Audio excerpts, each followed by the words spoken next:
छत्तीसगढ़ में नगरीय निकाय चुनाव के लिए मंगलवार को वोट पड़ेंगे। शहर सरकार में कब्जे के लिए दोनों दलों ने पूरा जोर लगाया है। स्थानीय चुनाव में दोनों पार्टियों के वरिष्ठ नेताओं ने बड़ी अहम भूमिका निभाई। दोनों दलों के वरिष्ठ नेताओं ने रोड शो के साथ आधा दर्जन से अधिक जनसभाओं का आयोजन किया। दोनों दलों के बड़े प्रत्याशियों के पक्ष में डोर टू डोर प्रचार भी करते नजर आए। इसके साथ ही भाजपा और कांग्रेस ने घोषणा पत्रों के साथ आरोप पत्र भी जारी किए। निकाय चुनाव में दोनों पार्टियों में अंतर्कलह भी देखने को मिले। टिकट वितरण में परिवारवार टिकट बिकने के आरोप लगे। सामूहिक इस्तीफों का दौर चला तो निष्कासन की कार्रवाई भी हुई। चुनाव में शराब, भ्रष्टाचार, बिजली, पेयजल, निर्माण कार्य, साफ सफाई बड़ा मुद्दा रहा। इसके अलावा साय सरकार के 1 साल और कांग्रेस सरकार का 5 साल का कार्यकाल भी चुनावी मुद्दा बना। सोशल मीडिया पर भी दोनों दलों ने कार्टून पोस्टर जारी कर एक दूसरे पर जमकर निशाना साधा। अब दोनों पार्टियां अपनी अपनी जीत का दावा कर रही हैं। बहुत अच्छा रिजल्ट रहेगा। जिस तरह से विधानसभा चुनाव में, लोकसभा चुनाव में और रायपुर दक्षिण विधानसभा के उपचुनाव में जो सफलता भारतीय जनता पार्टी को मिली है, वही सफलता नगरीय निकाय के चुनाव में भी मिलने वाली है। क्योंकि हम चुनाव के पहले भी पूरे प्रदेश का दौरा किए हैं और 1 साल के अंदर 7,000 करोड़ से ज़्यादा नगरीय क्षेत्र में विकास का काम स्वीकृत किए हैं। चुनाव के बाद भी हम लगातार हर जगह गए हैं, हर निगम में गए हैं। बहुत अच्छा कार्यक्रम हुआ है। कांग्रेस में पूरा जोश है। हमारे जो प्रत्याशीगण हैं वो उत्साहित हैं और जनता का उनको भरपूर समर्थन मिल रहा है। भारतीय जनता पार्टी की सरकार में 1 साल का जो कार्यकाल है, नगरीय निकायों की स्थिति बद से बदतर हो गई है और जो मूलभूत सुविधाएं लोगों को मिलनी चाहिए, सड़क, पानी, बिजली, सफाई, ये कुछ काम नहीं कर पा रही भारतीय जनता पार्टी की सरकार। हमारे 5 साल के कार्यकाल में कभी नगरीय निकाय में हड़ताल नहीं हुआ था। न जनता ने हड़ताल किया, न कर्मचारियों ने हड़ताल किया। इनके समय में तो आप देख रहे हैं कि 3 महीने के बाद हड़ताल शुरू हो गया। कर्मचारियों को वेतन नहीं दे पा रहे हैं, विकास के कोई काम नहीं हो पा रहे हैं। पूरे प्रदेश के नगरीय निकायों के चुनाव भारतीय जनता पार्टी के सभी हमारे पार्षद नगर पालिका क्षेत्र में नगर पालिका अध्यक्ष के लिए और नगर निगमों के जो चुनाव रहे हैं 10 नगर निगमों के, वहां सभी जगह भारतीय जनता पार्टी के पक्ष में एक वातावरण है। छत्तीसगढ़ में नगरीय निकाय चुनाव कांग्रेस और भाजपा दोनों के लिए अहम है। कांग्रेस के पास इस चुनाव में अपनी ताकत दिखाने का आखिरी मौका है। पिछले चुनाव में अधिकतर निकायों में कांग्रेस को जीत मिली थी। कांग्रेस इस प्रयास में है कि वे इन पर कब्जा बरकरार रखे। वहीं बीजेपी सभी नगरीय निकायों में अपना कब्जा जमाने की तैयारी में है। देखना है इस कोशिश में कौन कितना कामयाब होता है। रायपुर से अद्वैत नाइक की रिपोर्ट।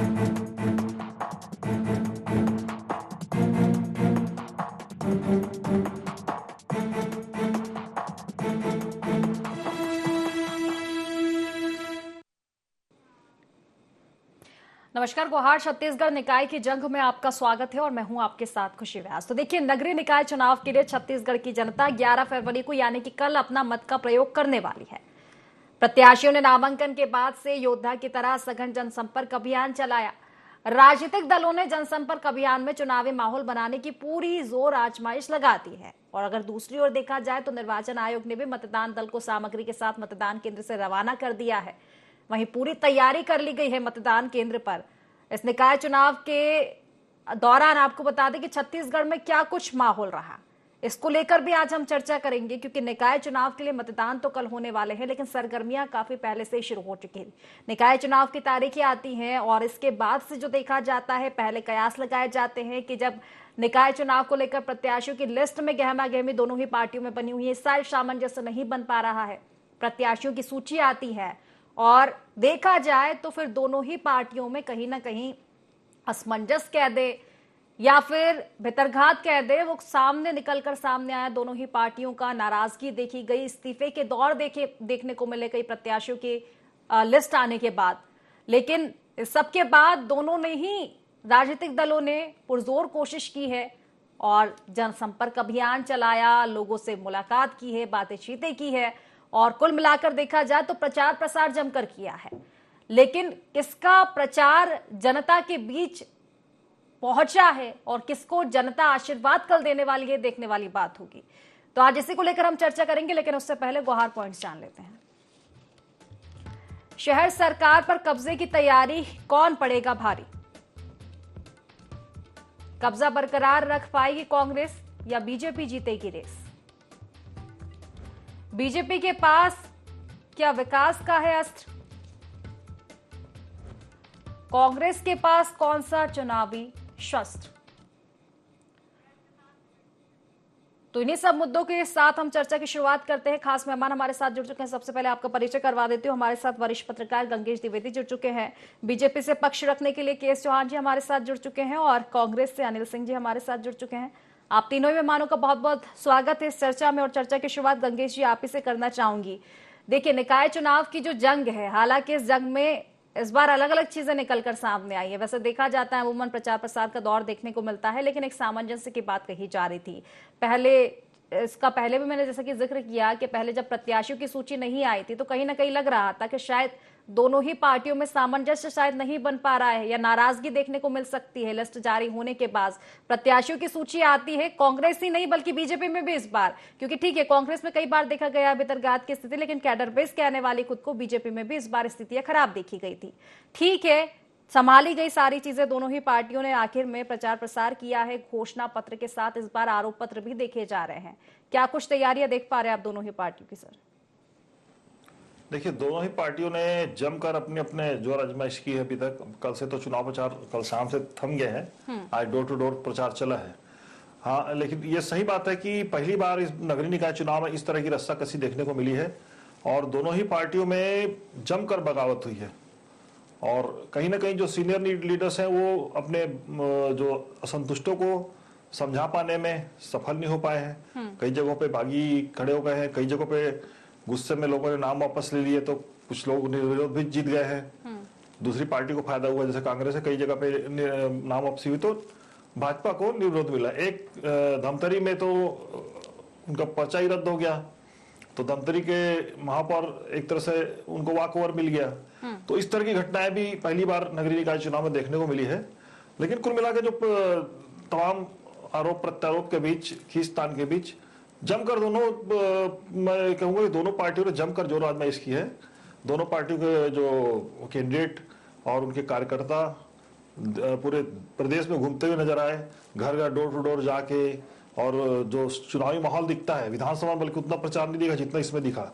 बड़ी बड़ी जो डीजे में लेकर गाड़ियों में घूमना, और इसके साथ ही निर्दलीय और दूसरे निर्दलीय प्रत्याशी लोग भी काफी इस बार खुलकर प्रचार करते मुझे नजर आया। राजधानी में खासतौर रायपुर में इतना शोर शराबा था। कल जब शोर थमा तो लगा, मतलब राहत की सांस ली गई कि चलो भाई अब तो शोर थमा, अब वोटिंग करना है। तो ये माहौल रहा। अब देखिए उठ किस करोड़ बैठता है। दोनों ने अपने अपने दावे पेश किए, दोनों ने अपने अपने एजेंडे दिए हैं, दोनों के अपने अपने आरोप पत्र है एक दूसरे के खिलाफ। अब जनता को तय करना है, ये तो अब कल वोटिंग के बाद ही समझ में आएगा। 15 तारीख को एक्चुअल समझ में आएगा कि जनता ने किसको चुना है, किसकी बात पे, किसकी बात को तवज्जो दी है और किसकी बात को उन्होंने महत्व नहीं दिया है। निश्चित ये तो कल ही पता चल पाएगा कि जनता किसको आशीर्वाद देगी। अनिल जी, देखिए आप ही के पास आऊंगे। विधानसभा चुनाव होते हैं और जिस तरह के नतीजे रहते हैं आपके लिए अनएक्सपेक्टेड कहीं ना कहीं मैं कहूंगी, क्योंकि जिस तरह से पहले बातें कही जा रही थी आप कॉन्फिडेंस में थे पूरे, लेकिन तस्वीरें उस तरह की नजर नहीं आई। फिर तैयारियों की बात की गई कि अगले चुनाव में हमारी तैयारियां ऐसी रहेगी, दावे भी किए गए लोकसभा में भी, लेकिन लोकसभा में भी नतीजे फिर आपके पक्ष में नहीं, दक्षिण चुनाव में नहीं। अब दावे तो इस और भी किए जा रहे हैं, चुनाव फिर से सामने है, दावे आपकी ओर से फिर भी जारी है, लेकिन क्या अब फाइनली तैयारी उतनी हो चुकी है? क्या पिछले चुनावों की तरह तो तस्वीरें नहीं देखने को मिलेगी? खुशी जी, आपको सभी साथी पैनलिस्टों को, IND 24 के विद्वान दर्शकों को मेरा नमस्कार। देखिए, बहुत अच्छे विषय पर आपने डिबेट रखी है निकाय चुनाव पर, और समझने की बात यह है कि क्या पारदर्शी तरीके से निष्पक्ष ढंग से चुनाव हो रहे हैं? क्या भारतीय जनता पार्टी जो केंद्र और राज्य में आरूढ़ है सत्ता में, वो लगातार स्टेट लेवल पे, ऑल इंडिया लेवल पे, और अब तो हद ये हो गई है नगरीय निकाय लेवल पे भी, स्थानीय चुनाव में भी लोकतंत्र को कैसे प्रभावित कर रही। देखिए, बिलासपुर के नगर निगम के वार्ड नंबर 7 में भारतीय जनता पार्टी के प्रत्याशी श्याम कार्तिक साहू बकायदा नोट बांटते हुए दिख रहे हैं वोट के लिए, और उसके बाद वीडियो में पकड़े जाने पर नाले में फेंक रहे नोट। ऐसा मंजर आपने शायद देखा हो। दूसरी बात, सूरजपुर जिले के प्रतापपुर की विधायक जो पोर्ते मैडम है वो खुलेआम कह रही हैं कि मैं चुनाव जीतूं या ना जीतूं, मेरे चुनाव में देखा जाएगा। मैं ये जो निर्दलीय और जो भाजपा को मदद नहीं कर रहे हैं उनको देख लूंगी, उनका काम नहीं होने दूंगी। इस तरह की धमकियां आप जो धमतरी में हुआ, अभी माननीय विद्वान पत्रकार बता रहे थे। देखिए, जो निर्वाचन के नियम हैं, अगर किसी कागज में गड़बड़ी है तो उस कागज को प्रस्तुत करने का मौका दिया जाता है। शपथ पत्र के माध्यम से अगर कोई व्यक्ति ये दावा करे कि मुझे इस सेक्शन में राहत दी जाए, पहले मेरा निर्वाचन होने दिया जाए, तत्पश्चात जांच के उपरांत भले मेरा नामांकन रद्द किया जाए, अवसर समाप्त कर दिए जा रहे हैं। ढेरों पार्षद ऐसे हैं जिनको जबरदस्ती प्रशासनिक आतंकवाद करके या खुलेआम भाजपा के विधायकों या गुंडों द्वारा धमकाकर उनके नाम वापस ले लिए गए। आपने देखा होगा कि खुलेआम पूरे प्रदेश में हर गली, हर चौक चौराहे में आबकारी विभाग के साथ मिलकर शराब की नदियां बहाई जा रही हैं। ऐसा शायद ही मंजर कभी इस प्रदेश में देखा गया हो। पूरी तरफ अफरा तफरी का वातावरण है, खुलेआम लोगों को धमकाया जा रहा है, चमकाया जा रहा है, पुलिस से लेकर प्रशासन तक का बेजा इस्तेमाल किया जा रहा है। ऐसा चुनाव छत्तीसगढ़ में स्थानीय स्तर का इतना संवेदनशील चुनाव कभी नहीं हुआ। लेकिन देखिए खुशी जी, कांग्रेस चाहे कहीं भी किसी भी प्रदेश में या किसी भी स्तर पर चुनाव लड़ती है तो जो महात्मा गांधी के सिद्धांत है, सत्य, सत्याग्रह और अहिंसा, हम इन्हीं मूल्यों के साथ चुनाव लड़ेंगे। चाहे हमें कितने भी चुनाव हारने पड़े, चाहे भारतीय जनता पार्टी कितनी भी चीटिंग कर ले, कितना भी अवसर समाप्त कर ले। सवाल इस बात का है कि जनता जिस दिन जागृत होगी, तो जैसे ये छत्तीसगढ़ में 2018 में मुंह की खाए थे और 12-13 सीटों पे सीमित हो गए थे, हालांकि उन्होंने 2023 में उसमें खेल खेला और फिर ईडी, आईटी, सीबीआई धार्मिक उन्माद फैलाकर 1% से भी कम वोटों को अंदर करके और सत्ता की कहीं ना कहीं हासिल कर ली। कुर्सी के खेल में तो ये कामयाब हो जा रहे हैं, पर कब तक ये देखने का विषय है खुशी जी। और जनता जिस दिन पूरी तरह मूड में आ गई तो अंग्रेज यहाँ नहीं टिके। चलिए ठीक है, जवाब ले लेती हूँ चौहान जी से। चौहान जी देखिए, सवाल तो अनिल जी से भी मेरा तैयारियों को लेकर था और जवाब आपसे इसी को लेकर मांगते, लेकिन अनिल जी ने एक अलग मुद्दा यहाँ पर छेड़ दिया है कि तैयारियां तो ठीक है लेकिन प्रक्रिया में क्या कुछ चीजें सामने आ रही है। चौहान जी,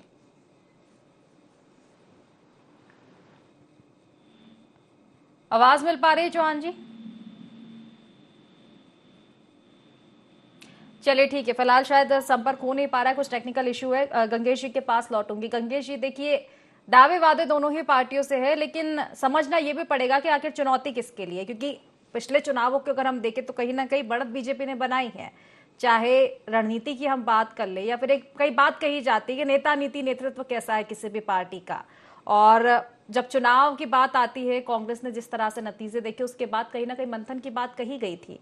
हालांकि मंथन किया गया है, लेकिन एक चीज देखी जाती है कि अधिकतर एकजुटता कहीं ना कहीं किसी भी पार्टी के लिए एक बड़ी चीज हो जाती है। एकजुटता दिख रही है या नहीं दिख रही है। हालांकि इसमें मैं बीजेपी को भी ऐड करूंगी। शुरुआती दौर में भी मैंने कहा था कि बीजेपी खुद को कैडर बेस्ट कहती है। कांग्रेस में बातें आना ठीक है, आम बात हो गई, हो जाती कभी चीजें और कर लेते हैं, सामंजस्य बाद में बना लेते हैं, लेकिन इस बार बीजेपी भी उसी जगह देखने को मिली। इसका असर पहुंचेगा क्या जनता के बीच? क्या जनता एकजुटता भी देख पाएगी दोनों ही पार्टियों की? बिल्कुल बिल्कुल, आपका कहना एकदम सही है। कांग्रेस में तो बगावत और इस तरह की रस्साकसी को बहुत ज्यादा तवज्जो नहीं दिया जाता। वहां की सामान्य प्रक्रिया मानी जाती है। अगर कोई वहां पर खुल के बोलने का सारे लोगों को अधिकार है, मैंने देखा है। हाँ, लेकिन भाजपा एक ऐसी पार्टी जहां पर अनुशासन को प्राथमिकता दी जाती है और बहुत ज्यादा जब तक असंतोष ना हो और पार्टी का कार्यकर्ता इस तरह से अनुशासित होता है कि वो जल्दी से बाहर जाके बोलता नहीं है। और इस बार जो जिस तरह से खुल के बगावत दिखी है तो वो बिल्कुल कान खड़े करने वाली है भाजपा के लिए भी और भाजपा के जो बड़े नेता उनके लिए भी। इस तरह का असंतोष क्यों आए टिकट बंटवारे में? कहीं न कहीं असंतोष एक खामियाजा बागियों का भी उठाना पड़ेगा, क्योंकि कई जगह देख रहे हैं कि निर्दलीय रास्ता चुन लिया है। बिल्कुल, जिन जगहों पे बागी खड़े होंगे, जिस पार्टी से बागी खड़े हो रहे हैं, स्वाभाविक रूप से उनका समर्थकों अपना ग्रुप है और वो जो वोट कटेंगे तो उसका सीधा सीधा फायदा दूसरी पार्टी के कैंडिडेट को होगा। तो इस बात को लेकर निश्चित तौर पर दोनों ही पार्टियों का दिख रहा है मुझे नुकसान। जहां पे भाजपा के बागी खड़े हुए हैं वहां कांग्रेस को फायदा हो सकता है और जहां कांग्रेस के बागी खड़े हो गए वहां पे भाजपा को फायदा होगा। और ठीक स्थिति नगरीय निकाय के जो जैसे नगर निगम 10 नगर निगमों का चुनाव है, इसमें अभी स्थिति ये है कि अभी कांग्रेस की का वर्चस्व है। अब वो कांग्रेस के सामने एक चुनौती है कि इस वर्चस्व को क्या कांग्रेस बचा पाएगी महापौर के चुनाव के लिए राजधानी रायपुर सहित। अब उन 10 में से 5 महिला सीट हो गई है, तो उसमें भी बहुत अच्छे कैंडिडेट खड़े हुए, ऐसा नहीं कि उसमें कोई खराब कैंडिडेट खड़ा हुआ है, अच्छे कैंडिडेट मैदान में उतरे हैं। लेकिन ये बड़ी चुनौती है कि अब जो डायरेक्ट इलेक्शन है, पिछली बार तो खैर आपने पार्षद दल का नेता चुन के अपने हिसाब से मेयर बना लिया था, लेकिन इस बार चूंकि डायरेक्ट इलेक्शन है मेयर और पालिका अध्यक्षों का, तो वो एक बड़ी चुनौती उभर कर आएगी और जनता जो है निश्चित चुनौती तो दोनों ही तरफ देखी जा रही है। चौहान जी से जवाब ले लेती हूँ मैं। चौहान जी, आवाज मिल पा रही है आपको? जी जी जी। चौहान जी, देखिए चुनावी तैयारियों को लेकर हालांकि ये डिबेट है कि चुनावी तैयारियां किस तरह की कर ली है, कल मतदान है और जनता किसको आशीर्वाद देगी, ये देखने वाली बात होगी।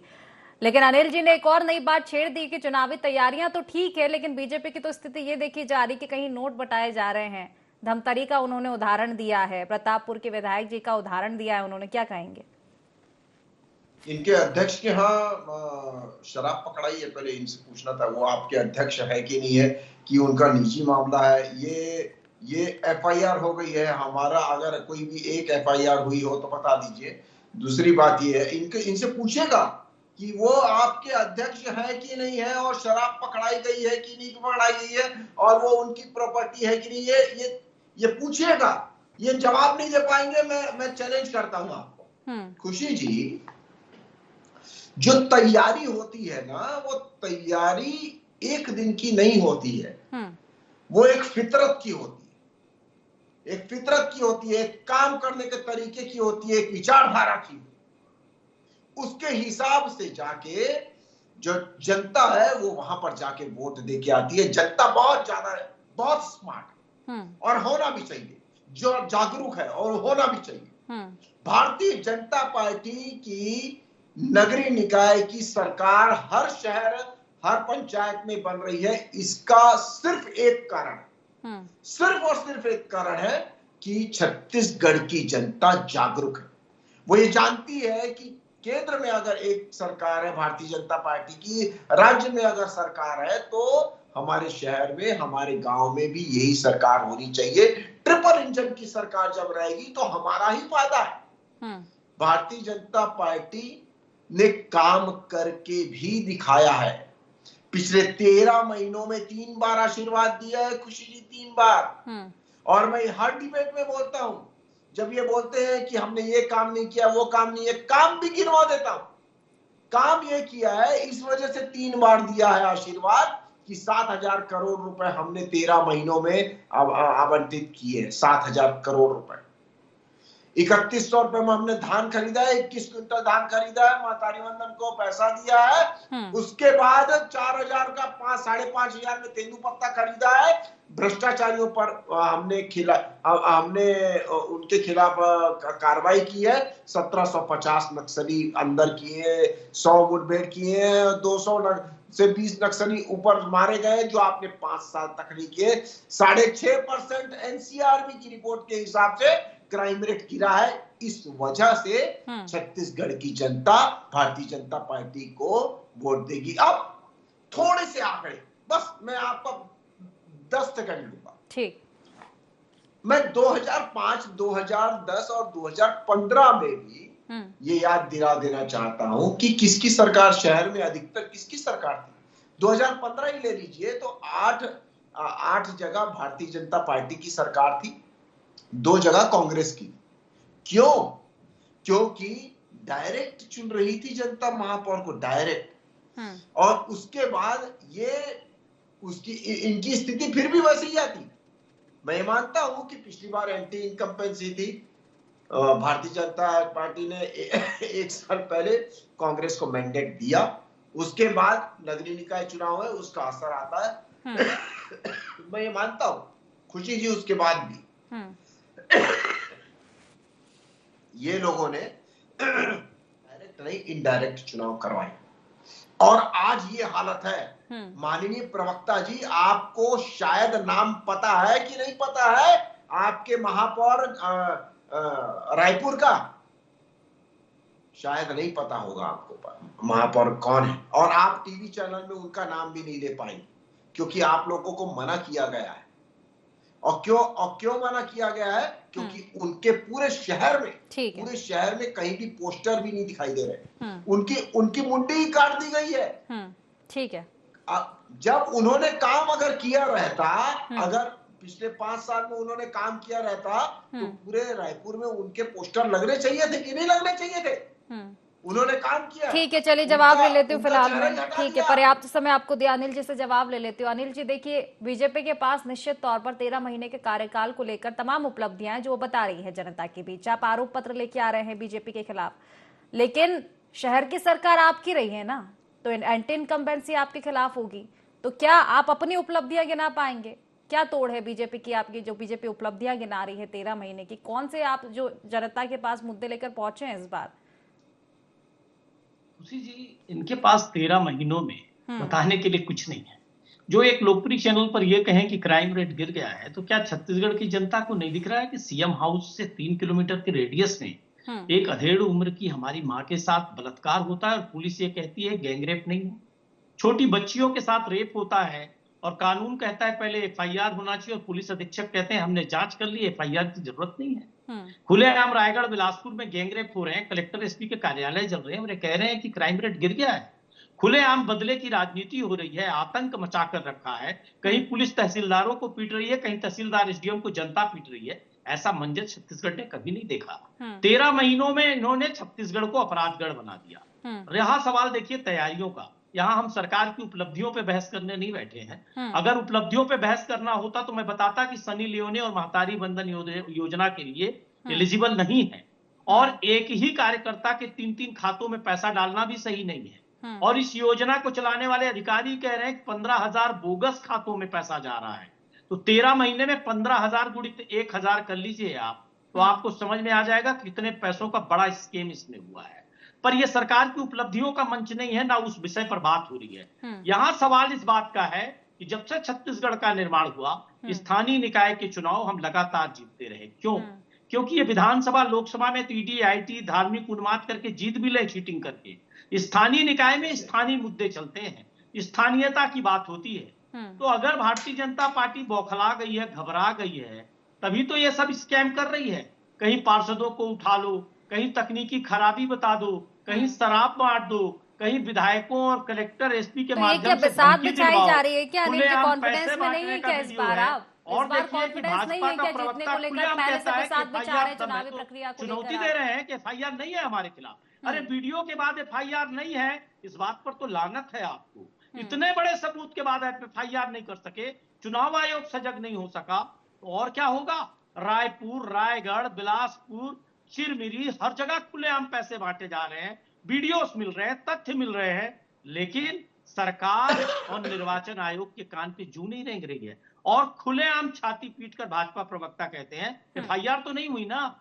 देखिए एफआईआर मानदंड नहीं है खुशी जी।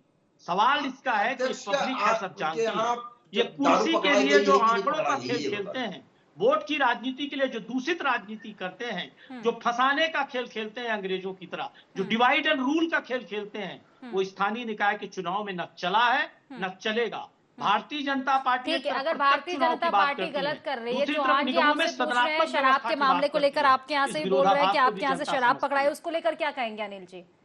ठीक है, भारतीय जनता पार्टी अगर गलत कर रही है, उस चीज को आप गलत मान रहे हो, तो क्या आप भी उसी राह पर आ जाएंगे? नहीं, हम कहीं नहीं आए खुशी जी, कभी हमने राह नहीं पकड़ी। हम सरकार में थे तब भी कोई राह नहीं पकड़ी इस तरह की। चौहान जी कुछ पूछ रहे हैं, उसका जवाब दे दीजिए फिर। कांग्रेस इस तरह के काम नहीं करती और कोई कांग्रेस पदाधिकारी अगर ऐसा करते पाया गया, उस पर हम कार्रवाई करते हैं। एक टीवी चैनल पर बैठकर उस घटना को ढकने का कांग्रेस का अध्यक्ष है और ये नहीं बताते कि एफआईआर क्यों नहीं हुई। ये वो कांग्रेस है जिसमें एक कनिमोझी और राजा जी जेल गए जो कैबिनेट में थे। यहाँ ब्रजभूषण शरण सिंह और टेनी मिश्रा को बचाने के लिए ताकत नहीं लगाती सरकार। भले न्यायालय से छूट गए हो, सर्वोच्च न्यायालय ने बरी कर दिया। ठीक है, चलिए जवाब ले लेती हूँ, जवाब ले लेती हूँ। तत्कालीन ठीक है, छोटा सा जवाब चौहान जी से इसका, ठीक है, उसके बाद चर्चा को समाप्त करूंगी। चौहान जी, अपने सहयोगियों पर कोई चौहान जी, ये बड़ा फर्क है जी। चौहान जी, ठीक है जी।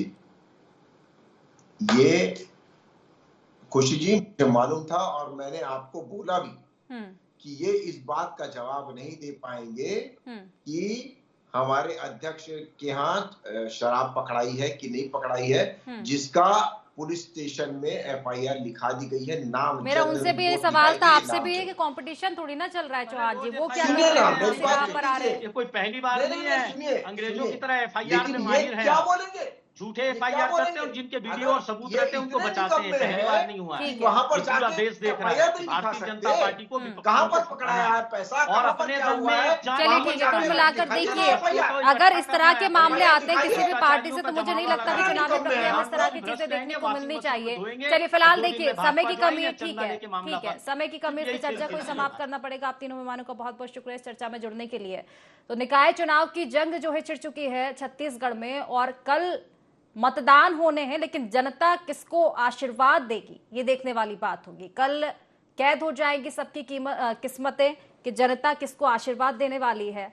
लेकिन अगर देखा जाए तो इस दौरान दोनों ही पार्टियों में सामंजस्य की कमी देखने को मिली है। क्या जनता उन चीजों को समझेगी, किसके दावे वादे और काम आएंगे, ये भी देखने वाली बात होगी। तो फिलहाल गुवाहाटी छत्तीसगढ़ में बस इतना ही। आप बने रहिए IND24 के साथ। नमस्कार।